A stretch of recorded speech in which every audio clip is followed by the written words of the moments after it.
በታሪክ ውስጥ የሚያልፉም ታሪክንም የሚቀርጹ ሰዎች አሉ። ታሪክ በአንዳንዶች የጦር መሳሪያ፣ በሌሎች የፖለቲካ ኃይልና በበርካቶች ተጽዕኖ ፈጣሪ ሙያ ሊቀረጽ ይችላል። ነገር ግን ታሪክን በዜማ፣ በቀለም፣ በእንቅስቃሴ፣ በትወና ወይም በሌሎች ዘመን ተሻጋሪ የጥበብ ቅርጾች የቀረጹት ጠቢባን ከየትኛውም ታሪክ ሰሪዎች በላቀ ሁኔታ በህዝቡ አእምሮ ሲሰርጹ ተመልክተናል። እኚህ ጠቢባን እንደ ማንኛውም የጥበብ ሰዎች የሚወሱ ሳይሆኑ ታሪክን በጥበብ የተሸከሙ፣ የሚፈሩ፣ የሚከበሩ ብሎም በተደራሲው ልብ ውስጥ ላይሻሩ የተቀመጡ ስለመሆናቸው በዘመናት ሂደት የታዩት ስራዎቻቸው ማስረጃ ናቸው። አሻራቸው የማይጠፋ፣ የፈጠራ ችሎታቸው የማይነጥፍና ተጽዕኖአቸው የአንድ ሀገር ትዝታ አካል የሆነ ነው። ልብ በሚያሞቅ ዜማቸው የብዙዎች እስትንፋስ ሲሆኑ የማንነት ምልክት በሚሆነው የቡርሽ ቀለማቸው ምናብን ወደ ምስል የቀየሩ የማህበረሰቡን ጥልቅ እውነቶች በሚያንጸባርቀው ብዕራቸው ነባራዊ ሀቅንና የወደፊት እውነታን ይጻፉ። ባልተመቻቸው ኢንዱስትሪ ውስጥ ብሩህ አእምሯቸውን ካላቸው ገቢ ጋር አመጣጥነው በዘመኑ ዲጂታል መሳሪያ ጥንታዊውን ታሪክ ከትውልዱ ጋር ያስተዋወቁ፣ በአጠቃላይ በተሰጣቸው ጥበብ ማህበረሰባቸውን ያገለገሉ ጠቢባን የሚገባቸውንም የማይገባቸውንም ክብር ሲያገኙ ቆይተዋል። ተጽዕኖ ኃላፊነት አለበት። ይህንን የተረዱት የጥበብ ሰዎች ተጽዕኖአቸውን ከህሊና ጋር አጣምረው ስማቸውን በማይፋቅ መዝገብ ውስጥ አጽፈዋል። በዛሬው የጥበብ ገበታ መሰናዷችን የተለያዩ የጥበብ ቅርጾችን ተጠቅመው ተጽዕኖ የፈጠሩትንና ተደማጭነት ያላቸውን የጥበብ ሰዎች በምሳሌነት እየጠቀስን ሲወጡት የኖሩትን ማህበራዊ ኃላፊነት ደግሞ ልንመረምር ነው። አብራችሁን ቆዩ። እያንዳንዱ አርቲስት ብሔራዊ ድምጽ አይሆንም። እያንዳንዱ ሰዓሊ ለትውልድ የሚቀመጥ ስዕልን አይፈጥርም። እያንዳንዱ ሙዚቀኛ የማህበረሰብ ድምጽ ሊሆን አይችልም። ግን የተሰጣቸው ሲያደርጉት ኖረዋል። በሀገራችን የኪነ ጥበብ ታሪክ ስማቸው ከማህበራዊ ንቃተ ህሊና ጋር የማይነጣጠሉ ጠቢባንን አይተናል፣ አድምጠናል፣ ተችተናል፣ ብሎም በተጽዕኖአቸው ልክ አክብረናል። ሙያቸው በሚያስገድደው ኃላፊነት የተነሳ ማህበረሰቡ በብዙ አቅጣጫዎች የጥበብ ሰዎችን ድምጽ ይሻል። ለመረጋጋት ወይም ለመንቃት፣ ለጥፋት ወይም ለልማት ጆሮና አይኑን ለነዚህ የሀገር እንቁ ሀብቶች እንካችሁ ይላል። ይህንን ሐሳብ የሚያጠናክሩልን የሀገራችን የኪነ ጥበብ ሰዎች በርካታ ቢሆኑም ለዚሁ መሰናዶ የመረጥናቸውን ከዚህ እንደሚከተለው እናቀርባለን። ጅማሯችንን ከድምፃዊ ጥላሁን ገሰሰ እናድርግ።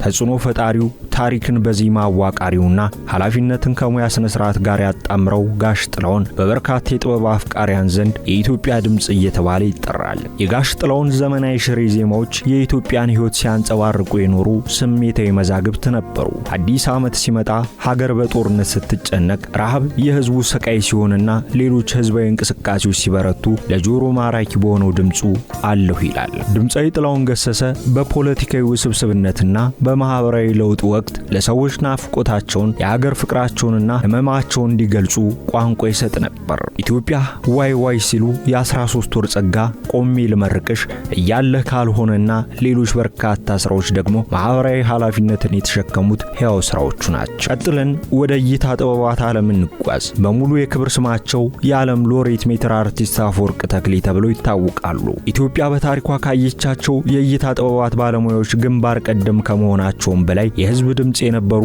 ታላቅ የጥበብ ሰው ናቸው። እሳቸው ስዕሎችን ብቻ ሳይሆን ብሔራዊ ኩራትንም ጭምር ቀርጸዋል። በአብያተ ክርስቲያናትና በህዝብ ህንጻዎች ውስጥ የከወኑት ባለቀለም የመስታወት ሥራ የኢትዮጵያ መንፈሳዊና ጥበባዊ ማንነት ሆኖ ዛሬም ተቀምጧል። ዓለም አቀፍ ዝናን ከባህላዊ እሳቤ ጋር አጣምረው በኖሩባቸው የሙያ ዘመናት ሁሉ ስለ ሀገራቸው፣ ስለ እምነታቸውና ምኞታቸው ስለዋል። ባበረከቷቸው የሥነ ጥበብ ውጤቶች የተነሳ ከ97 በላይ ዓለም አቀፍ ሽልማቶችን ያሸነፉ ሲሆን ይህ ስኬታቸው በሀገራቸው ባሳዩት ሙያዊ ኃላፊነት የተነሳ መሆኑ እሙን ነው። ኪነ ጥበብ ሁልጊዜ እሴቶችን ይጠብቃል፣ ጥልቅ ጭብጦችን ያስተላልፋል፣ በሐሳብ ሰብአዊነትን ይሟግታል። ታዲያ በዚሁ አብዮትን ስላቀጣጠሉ ግጥሞች፣ ድፍረት ምን እንደሆነ ስላስመለከቱን ተውኔቶች፣ ቅኔ የማህበረሰባችን ሀብት መሆኑን ስላሳዩን ጽሑፎች እናስብ። እኚህ ሐሳቦች ሲነሱ የተራቀቁባቸውን የጥበብ ሰዎች ስም መዘንጋት አንችልም። ከነዚያም መካከል በቀዳሚነት የሚጠቀሱት ሎሬት ጸጋዬ ገብረመድኅን ናቸው።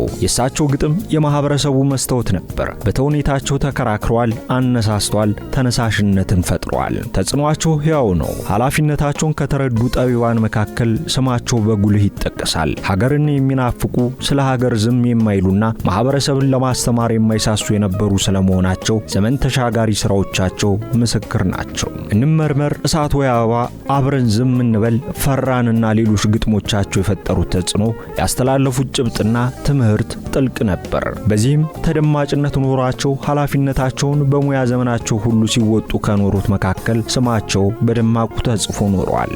የኪነ ጥበብን ኃላፊነት ከተረዱ ሌሎች የሀገራችን ጠቢባን መካከልም አንድ ስም ከፊልም ኢንዱስትሪው መንደር ይነሳል። ስራቸው ከሀገር አልፎ ዓለም አቀፍ ተጽዕኖ ፈጥሯል።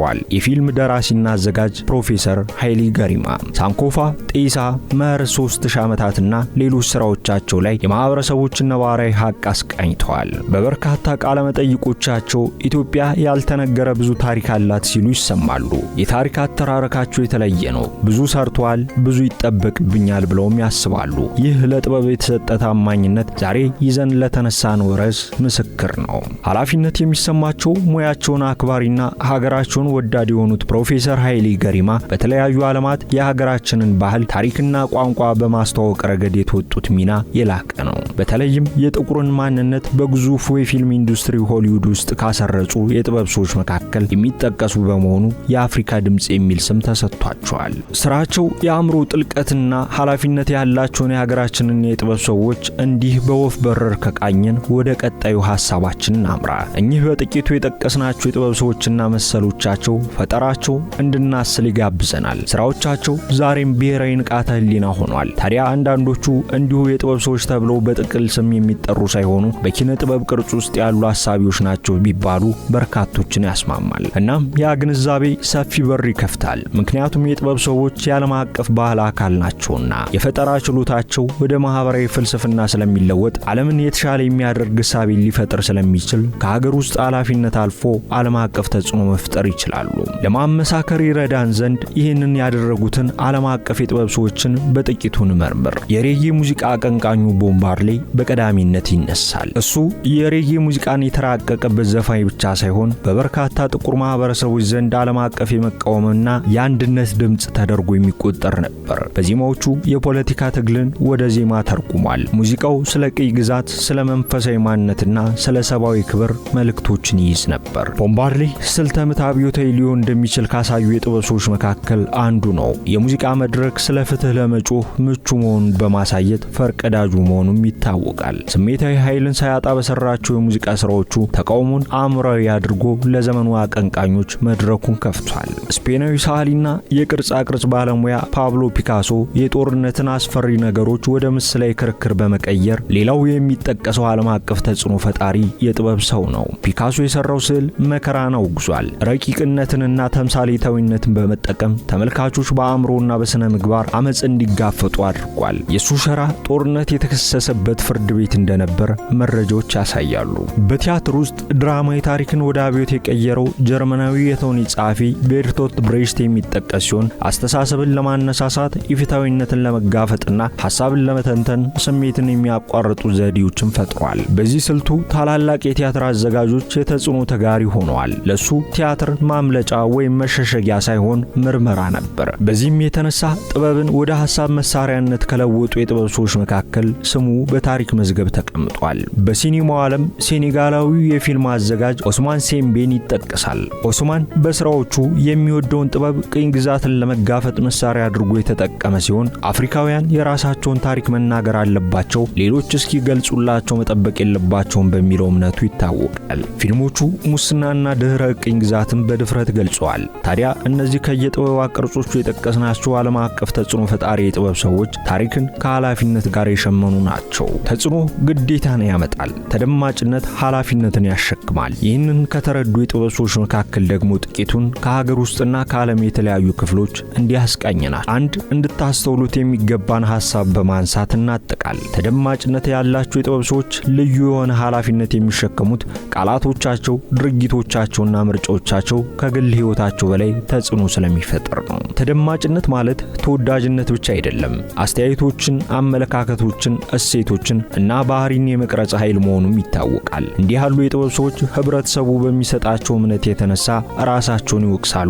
ዝም ማለታቸው ያንገበግባቸዋል። ስህተት መስራታቸው ያስቆጫቸዋል። ያስደስታቸዋል። ድምጽ መሆናቸው ያኮራቸዋል። በርካቶችም ማነቃቃታቸው የህሊና እርካታ ያስገኝላቸዋል። ይህንን በሀገራችን የኪነ ጥበብ ታሪክ ውስጥ እያስመለከቱን ያሉ እልፍ ናቸውና እናክብራቸው። መታየት ተጽዕኖን ስለሚያጎላ ጥንቃቄ መምረጥ ያስፈልጋል። አንዳንድ አገላለጽ ተስፋን ያነሳሳል፣ ሌላ ተመሳሳይ ገለጻ ክፍፍልን ሊያስፋፋ ይችላል። ብዙ ሰዎች ታላላቅ ከያንያንን ስለሚያዩና የእነሱን ተጽዕኖ ስለሚጠብቁ የሚሰሩ የጥበብ ስራዎች በጥንቃቄ ሊታሰብባቸው እንደሚገባ ይነገራል። ስነ ምግባራዊ ተጽዕኖ ማለት የተሳሳተ መረጃ፣ ጥላቻ ወይም አሉታዊ ሐሳብ ማለት አይደለም። ይልቁን ለተደራሲ ክብርንና እውነትን ማስተዋወቅ ነው። ተጽዕኖ የሚመጣው ሰዎች ከሚፈጥሩት ወይም ከሚናገሩት ብቻ ሳይሆን ከሚኖሩበት መንገድም ጭምር ነው። ተግሳጽ፣ ትህትና፣ ሐቀኝነትና ተጠያቂነት ያለ ቃላት የሚተላለፉ ኃይለኛ ትምህርቶች ናቸው። ተደማጭነት ያላቸው የጥበብ ሰዎች በእሴቶቻቸውና በባህሪያቸው መካከል ወጥነት ሲያሳዩ